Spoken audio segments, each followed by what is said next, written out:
pedir para gravar, não, mas eu vou pedir para gravar porque não vai aparecer a cara de vocês, tá aparecendo só a minha. Então, é o seguinte, amados, nós vamos continuar a aula da semana passada. E aí, Camille, eu quero saber como é que tu tá assim livre para a gente fazer aqueles comentários sobre o K-pop.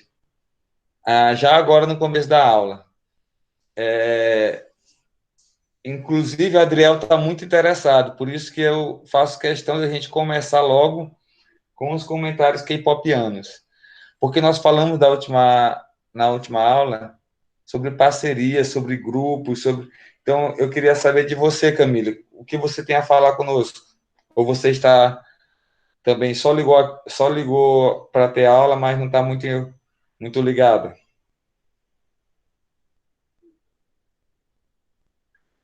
Gostei da sua participação, Camila. Amei.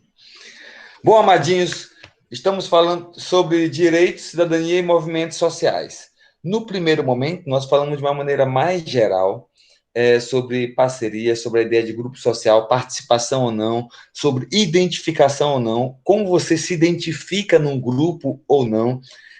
Eu me lembro que nós falamos que nós somos multi. O Adriel, é, ele participa de vários grupos ao mesmo tempo. Porém, em alguns, ele fecha o grupo que eu disse, ele organiza, ele formaliza. É um grupo formalizado. Então, por mais que Timóteo seja professor, seja evangélico, seja São Paulino, músico, olha só, isso aqui é só o básico, mas se for lembrar, eu sou tio, eu sou não sei o quê, eu sou de. Menino, aí quem gosta dos horóscopos? Ele é de gêmeos, não sei o quê. É tanta coisa que você tem que admitir que nós, seres humanos, somos seres complexos. Somos multi. Eu ia dizer que somos pan, mas pan tem uns outros significados aí, né? Então, é melhor deixar para depois essa ideia do pan, porque nem eu mesmo domino o significado de pan. Eu sei que pan eu acho que era um personagem do Dragon Ball. Eu não me lembro muito bem, porque eu deixei de assistir Dragon Ball faz tempo, mas Pan, eu acho que era a filha do Kakaroto, não sei. É, só um animezeiro para me lembrar quem era Pan. Bom, então vamos lá. Direitos, cidadanias e movimentos sociais. Olha, sobre movimentos sociais, eu já vou dando a dica que eu acho que eu já passei em sala de aula, um documentário na Netflix que fala sobre algumas das revoluções, das manifestações, das rebeldias, rebuliços que aconteceram no Brasil, como a Balaiada, entre outros. Eu esqueci do nome agora, mas depois vocês me perguntam. Tem um filme também que é Fúria, não sei o quê. Deixa eu ver se eu acho bem aqui. Fique tranquilo aí, que eu vou procurar aqui. Filme brasileiro. Amor e Fúria, eu acho. Tá. O nome do filme é Uma História de Amor e Fúria. Esse filme eu passei para algumas turmas ainda lá no em Sapucaia, então não sei se eu passei para vocês. Porém, é um filmaço brasileiro, é um desenho, tá? É um desenho, então dá para você assistir com a gata, com o gato, com o postiço, com os pais. Não tem umas cenas fortes, né? Se trata da balaiada do período da invasão portuguesa. Trata também de outra situação, eu esqueci qual é. Mas é um desenho muito bom. Uma dica que eu dou para vocês, porque geralmente as dicas que eu dou é de música chata. Uma roupa já usada, certo? Então, só para eu concluir aqui, ó, uma dica de filme, Uma História de Amor e Fúria. Então, esse filme é uma exceção dos filmes de sociologia. É legal, tá? Eu gosto de todos, mas vocês não gostam. Camille, bora lá. Participação da Camille.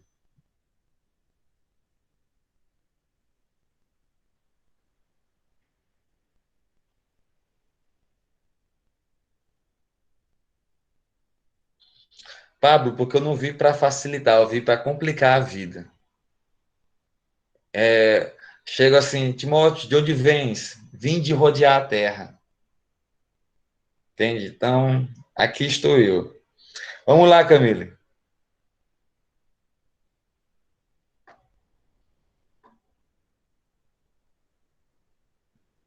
É só isso que tu quer saber, Camille? É só essa ideia? Se tu não explicar bem, Camille, é capaz de eu responder sem te responder. O que eu gostaria de opinar sobre o K-pop é porque a ideia de uma roupa já usada. Tu tem que ser mais específica, Camille, porque eu dei uma aula toda citando muito a ideia do K-pop. Aí tu faz uma pergunta dessa, eu vou tentar me lembrar em qual contexto eu usei a ideia de uma roupa já usada. Mas vamos lá. O que eu citei do K-pop é que os benefícios daqueles rostos para o mercado mundial é a diferença, porque nós estamos acostumados com o modelo hollywoodiano, norte-americanizado, europeizado, que é de loiros, brancos, olhos claros. Com a chegada do K-pop, nós temos um benefício para o colorido. Olha o colorido sem preconceito, sem o colorido a mostrar múltiplas faces do ser humano. Então, quando eu coloco em evidência um grupo que era muito estigmatizado, marginalizado, porque os japoneses, os chineses, os povos orientais sempre foram muito estigmatizados negativamente por nós. Porém, agora, quando eles tomam a frente e são renomados, isso acaba dando uma sacudida no nosso padrão europeu, norte-americanizado. A ideia, a crítica que eu acho que você está falando é porque eu falei que eles vestem uma roupa já usada. Eu acho que foi no contexto que eu disse que eles trabalham com músicas, com ritmos, com, com jeitos que já foram patenteados pelos norte-americanos. Por exemplo, quem é da minha época sabe que não é nenhum de vocês, né? Mas viveu a época do NSYNC, Backstreet Boys, entre outros, que são grupos de rapazes, 5, 6 ou 4 rapazes, da época das Spice Girls também, em que eles dançavam, cantavam e deixavam as meninas loucas com um estilo eletrônico, um estilo pop eletrônico.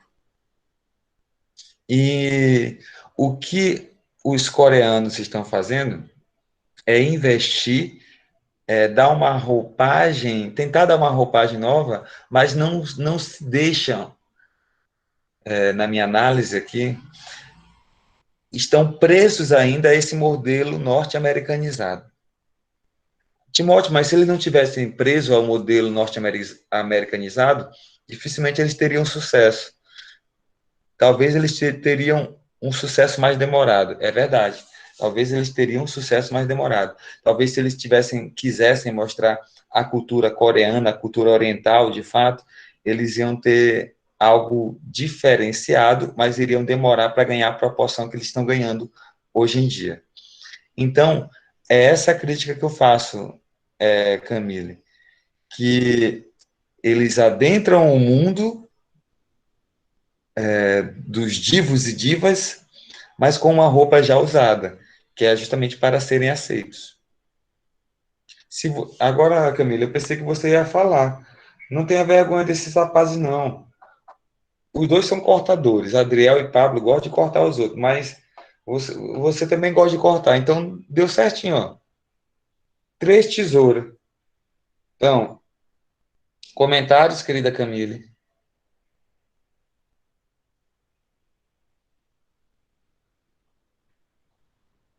Ah, Camille, fala sério, bora falar. Bom, voltando sobre movimentos sociais, a gente vai dar um en passant, quer dizer, vai falar de passagem sobre alguns movimentos sociais, tá bom? Ah, primeiro, os movimentos de luta no período colonial. Há uma curiosidade bem legal do documentário da Netflix falando sobre as guerras brasileiras, que o Krenak, que é um dos grandes expoentes indígenas do Brasil, ele vai afirmar que tem uma ideia de que os portugueses chegaram aqui com aquela pompa, com aquele poderio todo. Mas Krenak vai afirmar, ele é um pesquisador da área, que os portugueses chegaram aqui acabados. A viagem acabava, a viagem era terrível. Então, quem fez com que os portugueses sobrevivessem foi a hospitalidade indígena. Então, eles chegaram moribundos, os portugueses chegaram de forma vergonhosa, moribunda aqui. E os indígenas, sim, contribuíram para que eles continuassem vivos.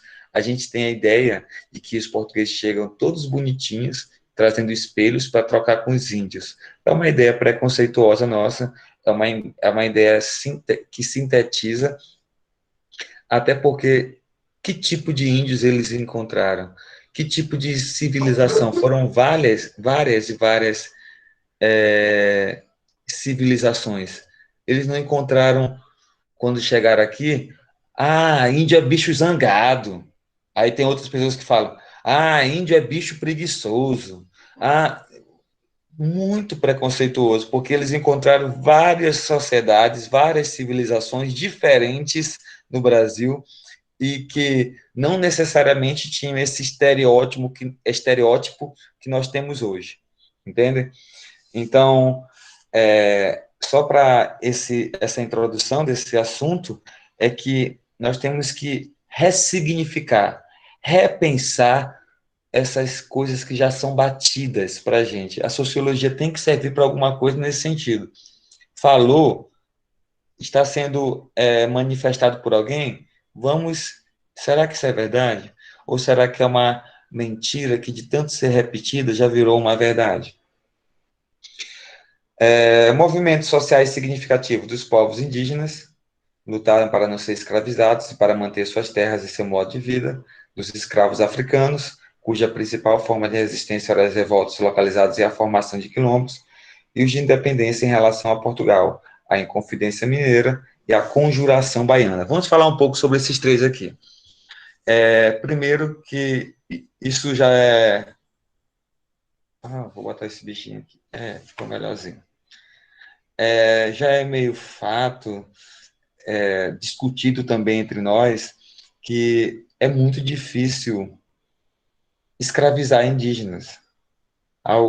As mais línguas, e mais mesmo, vão dizer que é porque eles são preguiçosos, mas as línguas críticas vão analisar: ei, esse pessoal é um povo milenar que vive aqui com seus costumes, com suas tradições.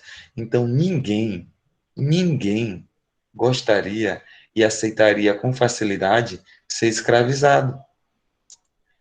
Timóteo, mas os portugueses pediram para os indígenas trabalharem. Os indígenas não quiseram. Os portugueses forçaram os indígenas. Simples. Pois é, amados. Só que aí vem uma questão do que tem a ver com o ser uma civilização milenar. Eles conheciam o local. Uma série muito boa, antiga também, da Globo, é A Muralha. Que série maravilhosa. A Muralha é uma série que fala sobre esse período colonial, esse período de chegada dos portugueses, dos europeus de forma geral. E por que o nome é A Muralha? Porque a Mata Atlântica aparecia para quem chegasse de navio como uma grande muralha intransponível. Então, os indígenas conheciam esse local, conheciam os detalhes. Então, escravizar indígena não era algo simples de se fazer. Por mais como é etnocêntricos que nós sejamos e pensemos assim, olha, mas eles chegaram cheios de armas, os índios só tinham arco e flecha, pois é. Mas para quem já assistiu algumas séries ou estuda sobre guerras, sabe que não é só a qualidade das armas que faz uma vitória. O reconhecimento do ambiente, do local, é essencial para obter a vitória. E no caso, os portugueses não conheciam. Os índios, sim, eram proeminentes nisso. Então, o movimento dos povos indígenas era um movimento para sobrevivência simples, não era um movimento que eles se reuniram para lutar contra a falta d'água. Não, é um movimento para a sobrevivência. A sobrevivência do modo deles de produzir, do modo deles de viver. Os africanos, os escravos africanos, geralmente o pessoal trabalha com a ideia de escravizados e não escravos, porque eles não vieram simplesmente, eles não eram escravos em sua terra, tiveram um quilombo como o ícone da resistência. E aí tem muita discussão sobre o que era o quilombo. Até porque os quilombos também tinham, em muitas ocasiões, pessoas que trabalhavam de forma escrava. E aí vem alguns críticos a Zumbi de Palmares falar que no quilombo de Palmares tinha escravos. E aí vou lembrar de uma situação que o Adriel já colocou, que nós já colocamos em sala de aula, que é a ideia de criticar alguém com pensamento crítico, por exemplo, não concordo com isso. Timóteo, mas tu comprou um iPad. O iPad é da Apple. A Apple é capitalista e tal. Pois é, eu comprei um iPad, eu uso violões de marca, eu não uso roupas de marca, porque minhas roupas geralmente eu mando fazer, mas algumas roupas minhas são de marca. Então, o que eu quero dizer com isso é que nós vivemos numa sociedade, num sistema que não permitem ninguém deixar de ser, num sentido raso da palavra, capitalista. Então, não dá para do dia para a noite, e nem de vários dias para várias noites, você, olha, agora eu vou produzir meu próprio alimento. Agora eu vou produzir minha própria roupa. E agora eu vou criar uma marca, um tipo de tablet diferente para as funções que eu quero. Então, o Timóteo ou qualquer outra pessoa que é crítica do sistema capitalista não deixa de ser, numa ideia rasa, num conceito raso capitalista, porque ele faz parte, está impregnado nesse sistema. Os quilombos faziam parte do sistema escravista. Um sistema escravista. Um sistema que não estava inaugurado, nem tinha se pensado naquele contexto o socialismo ou a social-democracia ou outra possibilidade. Existia, sim, pessoas que queriam a liberdade e pessoas que negavam, que não concordavam com isso, inclusive entre os negros escravizados. Então, aqueles que não se dobravam eram escravizados. Eram escravizados. Então, a gente tem que considerar sempre o sistema. Vocês têm várias ideias loucas, várias ideias fora do comum, várias perspectivas, defesas, posicionamentos firmes. Porém, vocês continuam presos a um sistema.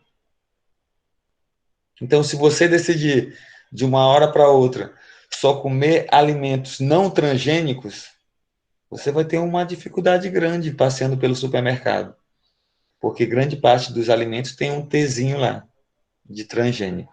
Eu pensei que era um T de Timóteo, por isso que eu comprava. Agora que eu aprendi, não compro mais. Então, essa é a lógica. Você está preso ao seu contexto. Os movimentos de Confidência Mineira e Conjuração Baiana foram outras características de independência. Independência. Pessoal, qual a importância daqui? Porque isso vocês veem em história, né? A importância da gente aqui, em sociologia, é situar os movimentos. O dos indígenas era um movimento de quê? De manutenção do modo de viver. Dos escravos africanos era de fuga da escravização. E teve movimentos típicos para buscar a independência em relação a Portugal, em relação à metrópole. Agora, deixa eu perguntar para vocês: vocês acham que os africanos que se reuniam em quilombos estavam lutando pela independência?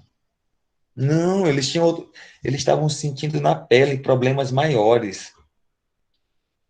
Então, mas Timóteo, mas tem a ver com a dependência. Tem a ver, mas eles queriam se livrar do chicote, das privações, da humilhação, da desumanidade que eles eram a desumanidade que eles eram colocados. Entende? Então, o que é importante na sociologia é situar em grupos os movimentos. Que tipo de movimento é esse? Lutas no período colonial. Revoltas regionais, abolicionismo e republicanismo. Geralmente essa ideia do abolicionismo e republicanismo andam juntas aqui, tá? Por quê? Porque o movimento de independência, o Brasil é tão maravilhoso e esquisitamente que foi um dos poucos países que continuou, aliás, se transformou em independente e continuou com a escravização. Entende? Então, isso aqui é algo bem negativo, porque os países vizinhos, eles se transformaram, mudaram. Independência e fim da escravidão. Brasil não. Independência, continuação da escravidão. Por isso, aqui no Brasil, a ideia é que ser negro é muito pior, carrega um estigma maior em relação a outros lugares. No período imperial, ocorreram movimentos pelo fim da escravidão e contra a monarquia, objetivando a instauração de uma república no Brasil, ou a proclamação de repúblicas isoladas. Todos foram reprimidos. Ocorreram ainda movimentos em que se lutou por questões específicas contra as decisões vindas dos governantes, percebidas como autoritárias. Se liguem, olha o que é importante na sociologia para falar de movimentos sociais. Não são os detalhes específicos de cada movimento. Mas aqui estamos falando de como se caracterizam os movimentos. Revoltas republicanas. O Brasil, já independente, não republicano, teve movimentos situados em vários lugares em prol da República. Tinha movimento que não era em prol da República, mas acabava se aliando aos republicanos. Tá? A partir de 1850, dois grandes movimentos alcançaram o âmbito nacional: o movimento abolicionista e o republicano. Desenvolvidos paralelamente com composições diferentes, esses movimentos foram fundamentais para a queda do Império e a instauração da República. Bom, chegamos à metade da aula. Eu quero saber se vocês têm algo a falar, a contribuir, para deixar a aula mais dinâmica.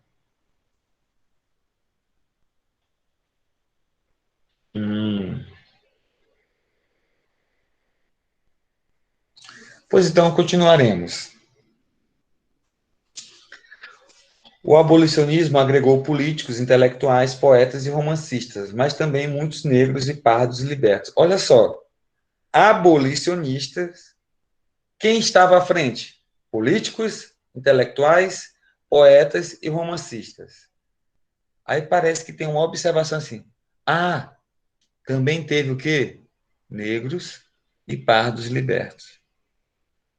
O que isso mostra para a gente, amados? Mostra que quem era protagonista no movimento abolicionista, pelo menos nas cidades,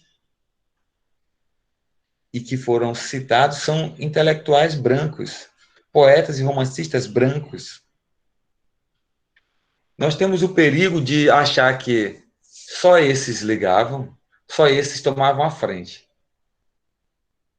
Nós temos movimentos fortes, organizados, sistematizados de negros em quilombos. E nós temos movimentos específicos de brancos nas cidades, querendo teorizar e propor a abolição com base em quê?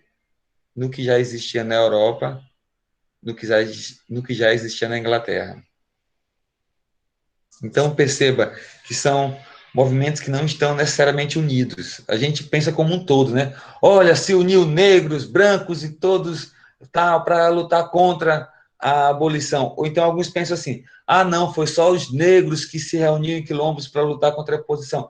Aí tem outros que dizem assim: não, quem lutou foi só os brancos, porque eles que eram inteligentes e sabiam das coisas, os negros não sabiam. Nós temos que tomar cuidado com essa análise. Porque eu não falei no começo da aula que nós somos complexos? Os movimentos sociais também são complexos. São várias pessoas no mesmo grupo, mas querendo coisas diferentes. Talvez uma coisa as una, abolicionismo. Mas uma queria uma vaga de prefeito, queria uma vaga na política, queria derrubar, queria ir contra o pai, que era fazendeiro, etc. E tem um grupo que sofria na pele, o um grupo que era organizado, tinha um grupo de pessoas, de negros escravizados não organizado. Então, são várias. Olha, não tente simplificar o que é complexo. Aqui o autor coloca vários grupos. Tá? O movimento republicano foi dominado pelos segmentos mais ricos da sociedade. Ó, se liga, quem é que domina? A organização buscava uma nova forma de acomodar os grupos que desejavam o poder sem a presença do imperador e da monarquia. Participaram desse movimento liberais que defendiam uma república democrática, mas eles foram afastados e os conservadores apossaram no poder.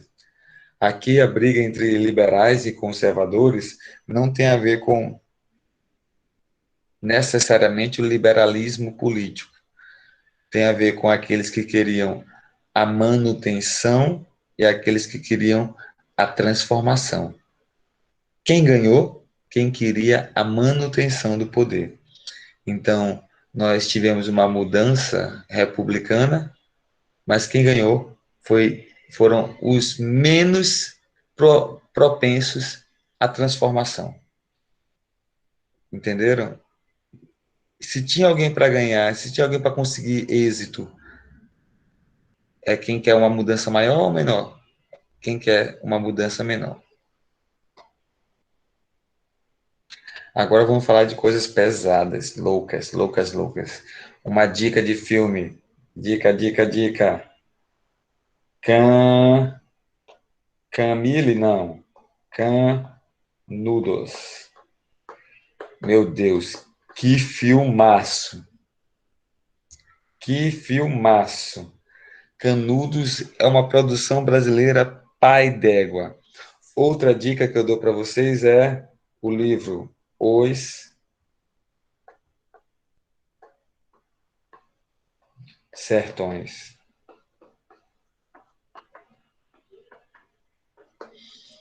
Acho que esse livro me ajudou muito a decidir fazer sociologia. Mas não fique com medo, não é todo mundo que vai pegar essa doença, não. Nem todo mundo vai querer fazer sociologia. Ainda bem, né? Senão, o que seria de um professor? Os alunos tudo sociólogo? Não. Eu preciso ter aluno advogado para me proteger. Preciso ter aluno médico, preciso ter aluno tudo quanto é jeito. Aluno que vai trabalhar na NASA, que nem Bruno. Não, preciso. Os Sertões é um livraço, tá? Livraço, livraço, livraço. Então, Canudos, meus amados, foi um movimento assim daqueles que deixa, sabe aqueles filmes que a gente torce pelo bandido? Exatamente. No filme Canudos, na ideia de lendo sobre os Canudos, dá vontade de por quê? Por que que eles não ganharam? Os movimentos que ocorreram entre o fim do século XIX e o início do século XX revelaram um caráter político e social marcante. Dois deles podem ser lembrados pela denúncia da miséria, da opressão e da injustiça da República dos Coronéis, a Guerra de Canudos e a Guerra do Contestado. Após anos de resistência e muitas batalhas, os participantes desse movimento foram massacrados pelo Exército Nacional. Pessoal, babado aí. Existe uma ala do conservadorismo que acredita que a república é um atraso. Acredita que a democracia significa atraso. Uma ala do conservadorismo defende que religião é só uma, a católica. Tipo de governo é só um, a monarquia. Então, para alguns, conservador de verdade é aquele que defende a monarquia e o catolicismo como a única religião. Como eu observei, uma ala do conservadorismo que é muito forte, inclusive, nas universidades. Existe um movimento pró-monarquia muito mais forte do que vocês imaginam. Interessante, né? A gente fala da República, fala assim, que bom, conseguimos a República, maravilha. Mas eles estavam lutando era contra a República, porque a República trouxe muitos malefícios para algumas regiões, principalmente regiões mais interioranas. Não vou falar principalmente não, mas nesse caso de Canudos, regiões mais interioranas. O fato é que todas as revoluções foram reprimidas com sucesso. A que demorou mais para ter sucesso foi justamente a de Canudos. E essa de Canudos é que eu chamo a atenção, de como nós que eu falo, a resistência, teve muitas vitórias. Só que também, eu falo nós, a resistência, mas o Antônio Conselheiro, ele defendia a volta da monarquia, uma coisa que eu não concordo. Mas diante da situação que eles estavam vivendo, miséria, social, eles preferiam monarquia. Não, Adriel, não é os Sertões Veredas, é os Sertões mesmo. Os Sertões Veredas parece que é de Guimarães Rosa. Esse aqui é de Euclides da Cunha.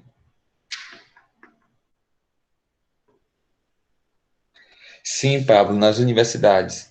Existe um grupo chamado Carcará na UFMA, que é um grupo de conservadores. Eu acho curioso a ideia de falar o grupo ser carcará, justamente um, um tipo de animal predador, né? E eles defendem, já chegaram a defender em alguns contextos, que o conservador de verdade, olha que tem muito conservador evangélico, né? Mas alguns, não vou falar por todos do carcará, defende que conservador de verdade tem que se transformar em católico. Então, nas universidades está cheio disso, sim, defensores da monarquia. Os sertões, Grandes Sertões Veredas é de Guimarães Rosa, se eu não me engano. Vamos lá, está quase terminando.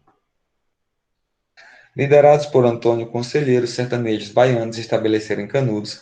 Ali cerca, olha só, 30 mil habitantes viviam em sistema comunitário, no qual não havia propriedade privada e todos os frutos do trabalho eram repartidos. Comunistas! Pessoal, isso aqui é uma prova de que não existe um tipo de comunismo só marxista. Existem vários tipos de comunismo, vários tipos de tentativa de sair dessa lógica da propriedade privada. A lógica da propriedade privada, ela é destruidora. Ela tem sido destruidora. Aí você vai falar, tem nada, eu estou vivo. Pois é, tu está vivo. E por tu estar vivo, outros estão mortos. Ou outros estão passando dificuldade. A lógica da propriedade privada é destruidora. E se vocês não questionarem para mim agora, que não derem argumentos, ou então não fizerem perguntas, dificilmente eu vou saber dialogar com vocês, porque eu sei que a maioria dos que está aqui não concorda com isso. Mas você tem que me ajudar a dialogar para ver se eu tento esclarecer um pouco mais. Não é fazer vocês concordarem comigo, mas esclarecer um pouco mais por que essa lógica é destruidora. Então, aqui, eles não tiveram um grande... Fica à vontade, Pablo. É que uma das lógicas da propriedade privada é ter organização. Tipo, o que é meu, ninguém toca. Eu acho que esse é um ponto a se discutir. Porque se você for pensar em um sistema mais comunista, onde todo mundo divide, sempre vai ter alguém que vai querer tirar vantagem disso. Ótimo. O que a gente precisa entender é que os sistemas, né, alguns tipos de sistemas comunistas não trabalham com a ideia de que o que é seu é de todos. Entende, Pablo? Ó, Timóteo, no sistema comunista, uma xícara tua é de todos. Aí não é assim não. O que é comum, Pablo, são as terras de produção coletiva. Um exemplo, a minha casa é minha casa num sistema comunista. Ah, eu não vou falar num sistema, mas em vários sistemas comunistas. Você não pode entrar. Só que aquele, aquela grande porção de terra que gera riquezas, ela vai ser dividida, tanto em trabalho como em resultados. Então, Timóteo, mas o que nós vimos na história é que sempre, como falou Pablo, surge alguém para corromper. Aí eu concordo com o Pablo, porque todo sistema humano é propenso à corrupção, todo. Mas nesse caso, Pablo, nós temos só que tomar o cuidado para ser mais críticos. Um violão no sistema comunista que eu compro é meu. Uma xícara é minha. O carro é meu carro. Eu comprei o carro, é meu. Agora, se eu quiser tomar conta de uma indústria sozinha para ter todo o lucro para mim, aí não vai ser. Então, aí a propriedade privada que tu falou muito bem, é difícil a gente, de maneira rasa, ir contra ela. Porque se eu chego assim para qualquer um que não estudou nada, chega assim, cara, o que é teu? Tu quer que seja teu ou que seja de todo mundo? Aí ele vai dizer, meu, cara, que isso tal? Assim, de forma rasa, todo mundo concorda com isso. Que uma coisa minha tem que ser minha e pronto. É por isso que tem muita gente com medo de perder a propriedade privada, achando que vai perder até, não, minha esposa não vai ser mais de ninguém, meu marido vai ser de todo mundo, não sei o quê. Tem nada a ver com fim da propriedade privada. Fim da propriedade privada é o fim dos privilégios de alguns que têm. Nós, Pablo, não sei como é a tua situação, mas nós não temos praticamente o que interessa para a coletividade. A única coisa que eu e você temos, Pablo, é nossa força de trabalho. Por isso que eu tenho que trabalhar e tu também tem que trabalhar. É a única coisa que tu tem, porque que interessa, porque as tuas coisas pessoais, teus objetos, tuas compras, isso aí não interessa. Isso aí tu vai continuar tendo em qualquer sistema. Mas vamos lá. Eu falei, e se vocês tiverem mais perguntas iguais a do Pablo, é bom para a gente explicar, tentar dialogar.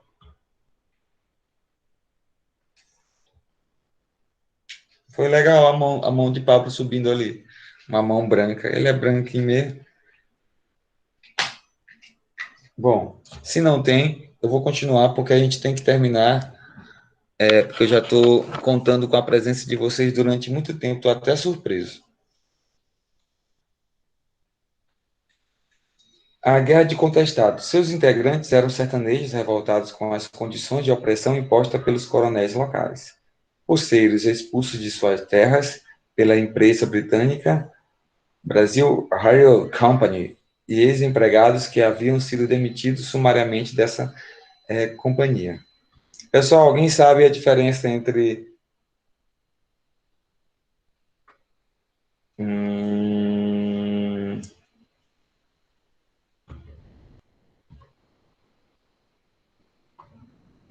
grileiros e poceiros? Aff.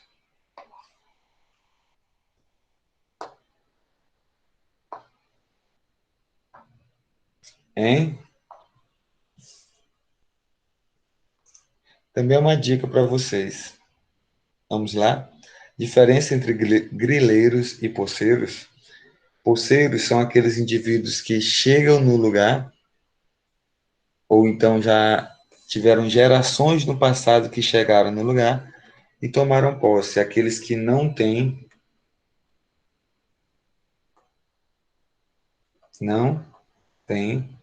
documentos do local. E grileiros são aqueles que conseguem documentos. O nome grileiros tem a ver com uma prática que é colocar o certificado, o documento de posse, né, dentro de um vidro com grilos, que faz com que o documento aparente ser velho. É um tipo de corrupção, porque os grileiros conseguem isso onde? Em cartório. Quem são os donos do cartório? São grileiros. E assim, ou chegados de grileiros, eles conseguem. Os poceiros quem são? Comuns, pobres. Entendem? Então vamos continuar aqui.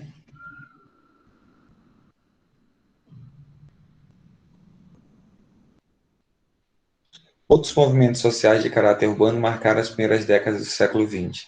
Greves operárias. Mesmo proibidas por lei, as greves operárias tomaram conta das fábricas no sudeste do país e denunciavam as péssimas condições de vida dos trabalhadores.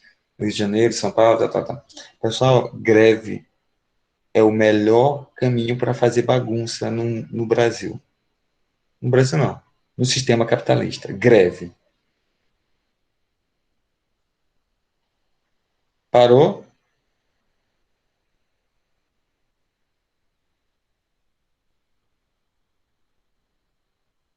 Ei, Camille, me responde aí, parou a apresentação?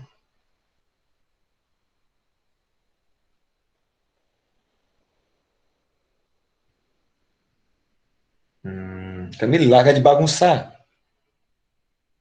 Não, eu sei que acontece isso mesmo. É comum. Várias pessoas fazem isso, ficam só me olhando. Greve é o melhor instrumento para bagunçar o sistema.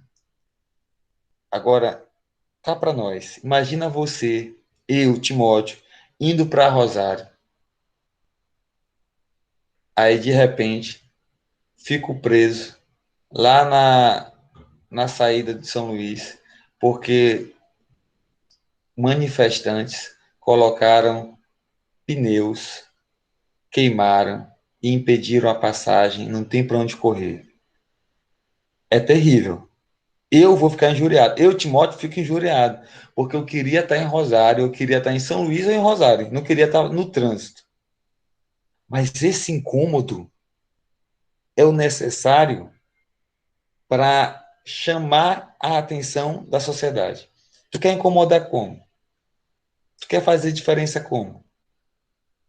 Eu estou falando dos dois lados. Estou falando que greve é um instrumento muito eficaz, dependendo do tipo da greve, para fazer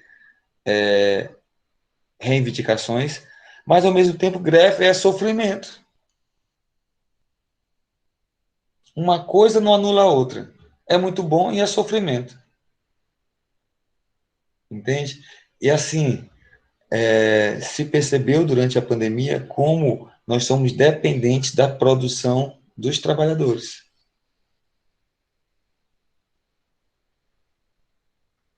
Quem cresceu mais? O Grupo Mateus, a Amazon, entre outras grandes empresas que pôde manter o seu trabalho, pôde manter a sua apresentação, pôde manter o seu modo de ganhar dinheiro.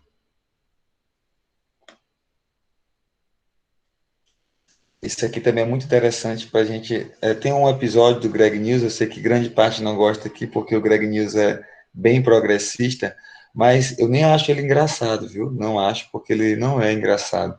Mas todas as informações que passam no Greg News são muito boas sobre a, a corrente militar, sobre o militarismo. Tem vários sobre militarismo lá. As informações são sempre com base, fundamento. Movimento político-militar com o objetivo de conquistar o poder para promover as reformas necessárias à modernização da sociedade. Pessoal, os tenentistas, o movimento político-militar geralmente tem vínculo com Auguste Comte, com o positivismo, com a ideia de progresso e ordem, ordem e progresso, ordem e progresso. Então, isso foi importante também.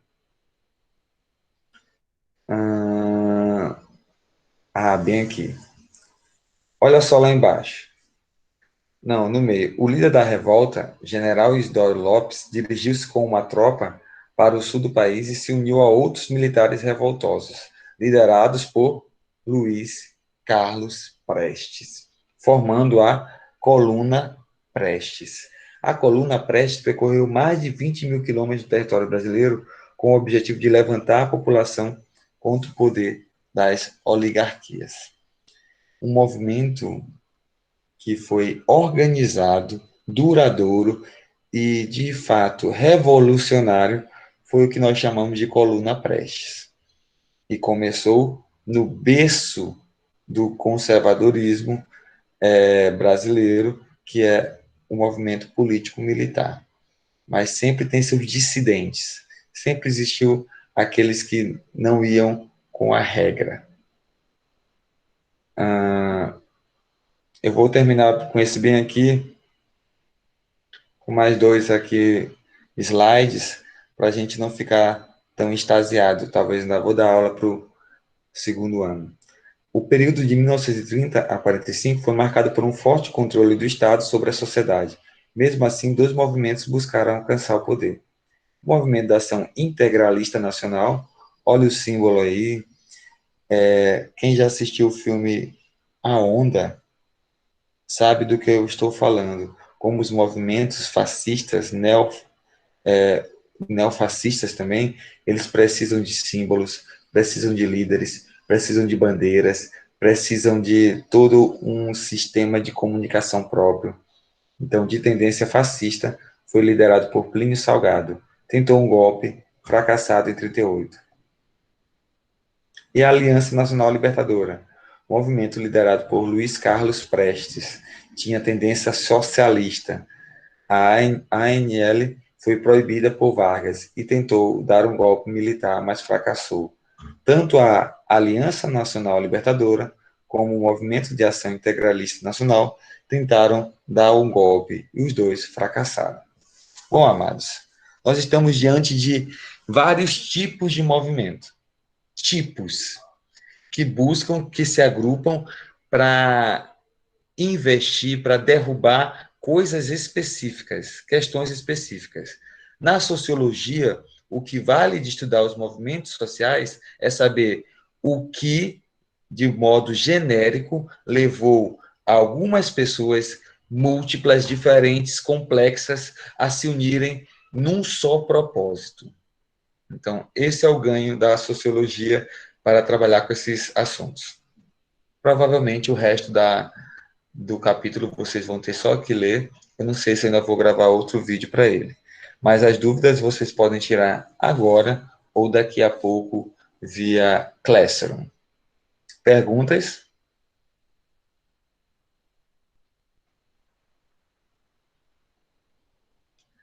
Se não há mais perguntas, eu não gosto de ficar falando muito e nem deixando no silêncio para não ficar mais chato do que já é.